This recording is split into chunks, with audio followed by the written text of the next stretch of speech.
Since I got back in the TV game 3 seasons ago now, I'm constantly impressed by the machines that the manufacturers are bringing to market. But there's one sled, or maybe one family of sleds, that has impressed me more than the others and really changed my attitude as to what a snowmobile could be, and that's Yamaha's lineup of Sidewinders.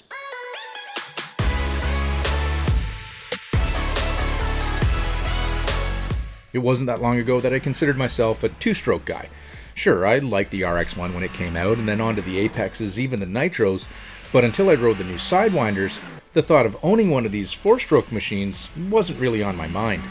For me, I'd have to say my favorite Sidewinder in the family is probably the SRX. Now, Yamaha reintroduced this model into the mix for 2019, and it really is, for me, the best handling, most balanced Yamaha that I've ever ridden. Ever. The power had a bunch to do with it, but so did the 1-inch lug track, which allowed the rear of the machine to become a bigger part of the ride experience, similar to how things were back in the triple days, which is where the inspiration for the new SRX came from. Unfortunately, this past season I really haven't spent a whole lot of time on an SRX, and even though that machine has a place in my heart, riding the 2020 XTX has still been pretty fun. And I gotta say, I love the bold new graphics.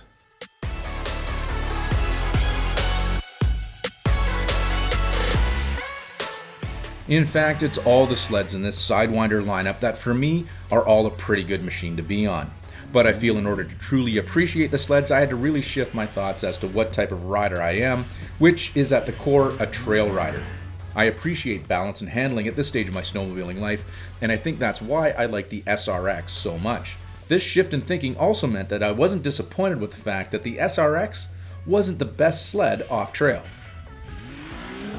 So I know these sleds are premium models and do command a pretty big price tag new at the dealership or in the used market, but you do get a lot for the money that you spend, and with the Yamaha 4-stroke engine under the hood, you know they're going to be super reliable for thousands of miles in years to come. The premium suspensions found on these sleds, like the Fox IQS system and the Yamaha engine that really does define this breed, is all technology that doesn't come cheap. We can talk about saving on buying 2-cycle oil or the fuel efficiency when discussing the sticker price of a Sidewinder, but I think the real issue is the lifespan of the engine. With some high horsepower 2-strokes losing reliability as the miles pile on, I believe the Yamaha power plant will still be going strong without ever having to think about an expensive engine rebuild. One other factor I like about the boosted sleds is how they react to tuning. Over the past couple of seasons, we've had a couple of sleds prepped for us at Precision EFI, and let me tell you, they're a lot of fun. In fact, if Goldilocks was a snowmobiler, she'd say 320 horsepower is just right.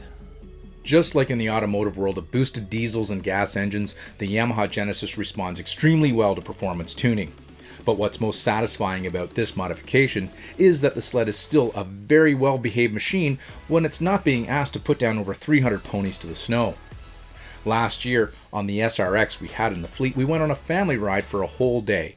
And even though it never went any quicker than about 40 kilometers per hour, our SRX with a 280 horsepower tune in it never skipped a beat and was a docile favorite all day long.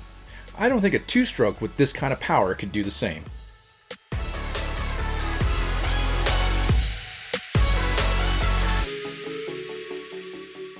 This family of Sidewinders has really carved out a special place in my soul, and I know that sounds corny, but I do believe these machines really fit with where I'm at in my snowmobiling life cycle. And that's because I'm not a kid anymore, but I don't feel like I've completely grown up yet either.